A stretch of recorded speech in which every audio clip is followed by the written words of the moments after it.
Bureaucrat ہے کامران لاشاری، لاہور میں اکثر وہ کسی عہدوں میں رہتا ہے. کہنے لگا میں نے اس کو کہا کہ تمہارے خاندان وہیں سے نواب کی خدمت گزار بن کے آیا تھا، اور ان کے والد کی اب بھی قبر عبد المجید خان کی یہاں سعدی پارک میں ہے، شیخ سعدی رحمت اللہ علیہ کا مزار ہے اس کے ساتھ، اور وہ یہی اقتدار کا جھگڑا تھا. تو نواب نظام حیدرآباد دکن کو اقتدار کا جھگڑا ہوا، خطرہ ہوا تو پریشان تھا، اور ویسے دوسری پارٹی کا ساتھ دے رہا تھا، اور حق اسی کا بنتا تھا اور سچا بنتا تھا، اور وائسرائے سے ملاقاتیں پہلے کوئی کر چکا تھا اور کچھ حاصل نہیں تھا. اسے پتہ چلا کہ ہمارے خاندان میں ایک نقش ہے اور جو نسل در نسل چلا آ رہا ہے، اور ہرن کی کھال پہ لکھا ہوا ہے. پہلے جو تعویذ لکھے جاتے تھے ہرن کی کھال پہ لکھے جاتے تھے، ہرن کی کھال پہ، اور ملتی کہاں سے تھی؟ وراق، جو ورق کوٹنے والے ہیں، ورق کوٹنے والے، یہ چاندی کے ورق ہوتے ہیں نا، سونے کے ورق، چاندی کے ورق، یہ چاندی کا ورق ہرن کی کھال میں کوٹا جاتا ہے. ہرن کی کھال اتنی سخت ہوتی ہے، ہتھوڑوں کی ضرب سے اس کو کچھ نہیں ہوتا، چاندی کی پتری کو ورق بنا دیتی ہے، اور ورق ایسا ہوتا ہے انگلی لگاؤ انگلی میں گم ہو جاتا ہے چاندی کا اصلی ورق ایسے انگلی میں ایسے ملے انگلی کے اندر جذب اور گم ہو جاتا ہے. اور چاندی کی اور ہرن کی کھال ویسی کے ویسی رہتی. اسے کہا کہ وہ نقش ہے ہماری خاندان میں. اب میں اس تعویذ کے فائدے بتا رہا ہوں جس کے لیے آج ہم نے قبولیت کی دعا مانگی ہے. انشاءاللہ لکھ کے لائے ہیں نا؟ اچھا انشاءاللہ پوری دنیا میں بھی لوگ لکھ کے بیٹھے ہوں گے.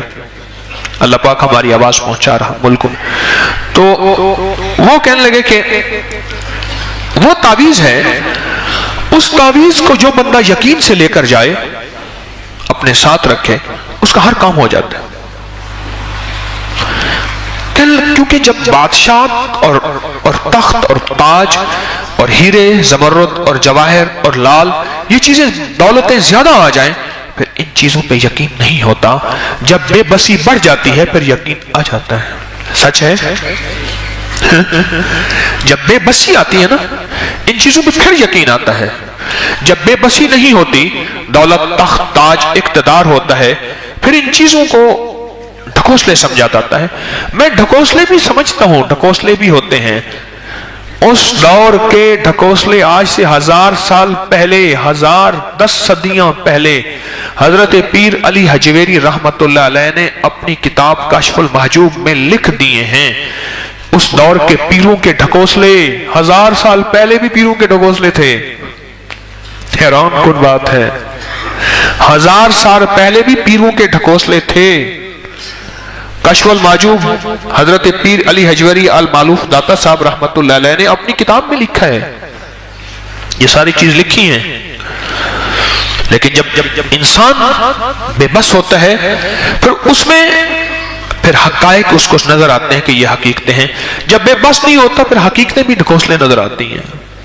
میرے پاس کئی لوگ آتے ہیں مجبور ہوئے تو تسبیح خانے کے معمولات، وظائف اور تسبیحات کی قدر ہوئی، اور مجبور نہیں تھے تو وہی مذاق اڑاتے تھے. اور ایسے لوگ بھی بے قدرے آتے ہیں جب کام بن گیا تو پھر تسبیح اور تسبیح خانہ چھوڑ دیا. ایسے لوگ بھی آتے ہیں اور پھر جب جھٹکا لگا پھر تسبیح خانے کی طرف آئے. تو کہنے لگے اس رشتہ دار کے پاس خود چل کے گئے رات کی تنہائیوں میں چپکے سے. کہنے لگے سنا ہے کوئی تعویذ ہے آپ کے پاس؟ کہنے لگے ہاں ہے، ہمارے خاندان سے چلا آ رہا ہے، اور خاندان میں یہ ریت روایت مشہور ہے کہ اس کو انہوں نے کپڑے میں لپیٹا ہوا ہے. جو بندہ اس کو جس مقصد کے لیے لے کے جاتا ہے اس کا مقصد پورا ہو جاتا ہے. تخت کا بادشاہ، تاجوں کا بادشاہ آج بے بس ہے، اور اسے اپنا تخت ہلتا اور چھنتا نظر آ رہا.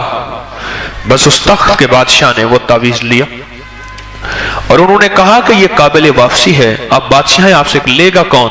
پہلے عہد و پیمان ہوئے، لیکن میں آپ کو جیسے لیا ہے خود واپس کر کے جاؤں گا. بس آپ دعا کریں میرا کام ہو جائے۔ تو جو ان کے خاندان کے بوڑھے بڑے تھے انہوں نے کہا کہ میں دعا نہیں کروں گا، یہ تعویذ تیرے لیے دعا کرے گا، لیکن یقین سے لے کے جانا، ادب سے قدردانی سے لے کے جانا، اگر بے یقینی سے لے کر گیا یہ تعویذ تیرے لیے خدا نہ خواستہ بد دعا نہ کر دیں۔ یہ الفاظ ہیں، کوئی حوالہ دیکھنا چاہے اس کو حوالہ بھی دکھاؤں گا جہاں میں نے پڑھا ہے۔ تعویذ لے کر گیا، دوسری پارٹی کے پاس مضبوط دلائل تھے اور کئی ریاستوں کے نواب انہوں نے اکٹھے کر کے لائے ہوئے تھے کہ جناب اس کا حق بنتا ہے، اور ایسے ایسے نواب لائے ہوئے تھے جن کے نوابوں کی آج تک وائس رائے نے سفارش رد ہی نہیں کی۔ ان میں نواب بہاولپور بھی تھے کہ وہ بندے تھے جن کی سفارشیں آج تک رد نہیں ہوئی۔ جب یہ جا کے بیٹھے اور کہا، انہوں نے تھوڑی سی اپنی بات کہی کہ دیکھیں حالات اور شواہد یہی ہیں کہ تخت کی وراثت مجھے ملنی چاہیے، اس کا وارث میں ہوں۔ تو انہوں نے اسی وقت آرڈر جاری کیے اور کہا کہ ان کا حق انہیں ملنا چاہیے۔ سارے نواب کہتے رہے، بولتے رہے، انہوں نے کسی کی نہیں سنی۔ انہوں نے کہا ان کا حق ان کو ملنا چاہیے۔ یہ کہنے لگے، بے ساختہ رو رہے تھے۔ تو انہوں نے کہا رو کیوں رہا ہوں؟ اس نے کہا اب تک مجھے یقین اپنے تخت پہ تھا، تاج پہ تھا، دولت پہ تھا، کیونکہ بر صغیر کی سب سے بڑی سٹیٹ حیدرآباد دکن سٹیٹ تھی، مال میں بھی، اور دوسرے نمبر پہ ریاست بہاولپور تھی، مال میں بھی چیزوں میں بھی۔ ایک مجھے ایس ایچ او کا ڈرائیور ہے، اب بھی آتا ہے، اسی تھانے میں تھا، کہنے لگا کہ چوری محل کی ہم نے چوری جا کے پکڑی، تو اس سے جو برآمدی ہوئی وہ نل کے ٹوٹیاں برآمد ہوئی، محل کی ٹوٹیاں بھی سونے کی تھی، وہ برآمد ہوئی، اس نے اتاری تھی، چوری کی تھی۔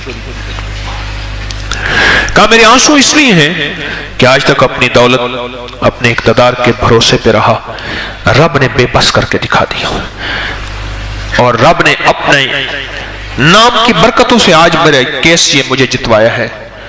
اور جب ان کے پاس گیا واپس تعویذ لے کے، اب اس کے اندر جستجو ہے کہ تعویذ میں کیا ہے، انہوں نے کہا آج تک ہم نے بھی نہیں کھولا اس کو، بس ہمارے بڑے کہتے ہیں یہ تعویذ ہے، ہرن کی کھال پہ لکھا ہوا ہے، ہرن کی کھال پہ میں بند ہے، اوپر ہم نے غلاف کے طور پہ کپڑا چڑھایا ہوا ہے، بس اس کو اٹھا کے استعمال کرتے ہیں۔ اب بادشاہ کو اقتدار مل چکا تھا، کچھ انداز بھی بدل گئے تھے، یا پھر میں سمجھتا ہوں ہم جیسے لوگوں کے لیے اللہ نے راضی کھولنا تھا، اگر نہ ہی کھلتا تو وہ نسل در نسل تعویذ چلتا رہتا، تو ہم جیسے بندوں کے لیے اللہ راز کیسے کھولتا؟ یہ اللہ کا کوئی نظام ہے؟ اللہ کے ہر معاملے میں خیر ہوتی ہے، ہر معاملے میں خیر ہوتی ہے۔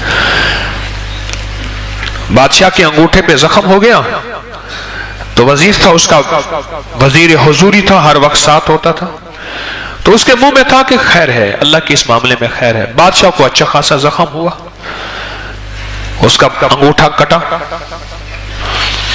تو اسے غصہ آ گیا، اس نے کہا اس کو قید کر دو۔ جب اس نے کہا نا قید کر دو، اس نے کہا اس میں بھی خیر ہوگی، اچھا میرے ہر حکم میں خیر، اس کو عمر قید ڈال دو، کہہ رہا اس میں بھی خیر ہوگی۔ بادشاہ اٹھا اور شکار کے لیے نکلا، جب شکار کے لیے نکلا تو چلتے چلاتے جدا ہو گیا، اور ایک ایسی جگہ گیا جہاں تنہا ہو گیا، وحشی قبائل تھے، انہوں نے پکڑ لیا اور پکڑ کے ناچنے لگے، اور ہر طرف خنجر لے کے، تلواریں لے کے کھڑے ہو گئے۔ اس دن ان کی دیوی کے اوپر انہوں نے ایک بندہ بھیڑ چڑھانا تھا، اور اس جیسا تر و تازہ، خوبصورت، صحت مند، پلا ہوا بندہ بادشاہ، وہ انہوں نے کہا یہ بندہ بہترین ہے، اور اس کو بھیڑ چڑھانا تھا۔ اس کو خوب کھلایا پلایا اور اس کو جو ہے نہلایا دھلایا، اپنا اچھا لباس پہنایا، اور اچھا لباس پہنانے کے بعد اب صرف ان کا بڑے نے آنا تھا، سردار نے، اور اس نے حکم دینا تھا، اور خنجر والے نے اس دیوی کے اوپر لٹا کے اس کا سر قلم کر دینا تھا، اور اس کا خون اس دیوی کے پورے جسم پہ بہنا تھا، اور بندوں نے اس کے پکڑے رکھنا تھا اس وقت تک جب تک خون کا ایک قطرہ بھی اس کے اندر سے نکل کے دیوی پہ، پھر وہ کہتے ہیں ہماری بلائیں ٹل گئی ہیں۔ جیسے دریائے نیل میں ایک عورت کو بھیڑ چڑھاتے تھے تو دریائے نیل میں پانی آتا تھا، امیر المومنین فاروق اعظم رضی اللہ تعالیٰ نے خط لکھا، چلنا ہے تو اللہ کے حکم سے چل۔ اس خط کے اوپر بھی بسم اللہ الرحمن الرحیم لکھا ہوا تھا۔ ہاں، بسم اللہ الرحمن الرحیم لکھا ہوا تھا، اور کتابوں میں یہاں تک لکھا ہے جہاں فاروق اعظم کا اللہ کی رحمت پہ مان تھا، وہاں وہ حضرت عمر بھی سمجھتے تھے کہ اگر میں نے بسم اللہ الرحمن الرحیم نہ لکھی تو میرا خط بھی وہ طاقت نہیں رکھتا جو میں اللہ سے منوانا چاہتا ہوں، منوانا چاہتا ہوں۔ ان کا بادشاہ آیا، بڑا آیا، اور اس نے آ کے اس کو دیکھا تو اس کا انگوٹھا کٹا ہوا تھا۔ اس نے کہا عیبی جانور ہے، جیسے قربانی کے لیے جانور عیب والا ہو تو اس کی قربانی قبول نہیں ہے۔ اس نے کہا عیب والا کہاں سے لے آئے پاگل، اتنے کپڑے بھی اس کو پہنائے، اتنا وقت بھی ضائع کیا، مجھے بھی بلائے، چلو دے جاؤ اس کو چھوڑ دو، کوئی صاف ستھرا بندہ لے آؤ، کوئی مزیدار آدمی ہے۔ وہ جب چھوٹا نا تو اس نے کہا تھا اس میں خیر ہوگی، آج انگوٹھا کٹنے میں خیر ہو گئی ہے۔ اس کو جا کے جیل سے نکالا اور کہنے لگا بس معاف کر دے، یار تھا، بس تخت کے زوم اور جلال میں بیٹھا تھا۔ چلو یہ بتا، جب میں تجھے قید کر رہا تھا تو نے کہا تھا اس میں خیر ہوگی، انہوں نے کہا سرکار آپ کے ساتھ ہوتا تو صحت مند میں تھا تو میں ہی بھیڑ چڑھتا، میرا تو انگوٹھا کٹا ہوا نہیں تھا، تو میں نے کہا اس میں بھی خیر ہوگی اس میں بھی خیر ہوگی، تو اس تعویذ کے کھلنے میں کوئی خیر ہوگی۔ آخر کار اس کی کھال کو کاٹا گیا، کاٹا تو اندر ایک تعویذ تھا ہرن کی کھال پہ لکھا ہوا، جب اس تعویذ کو کھولا گیا تو اس پہ بسم اللہ الرحمن الرحیم لکھا ہوا تھا، اور لکھا ہوا کیسے تھا؟ کھال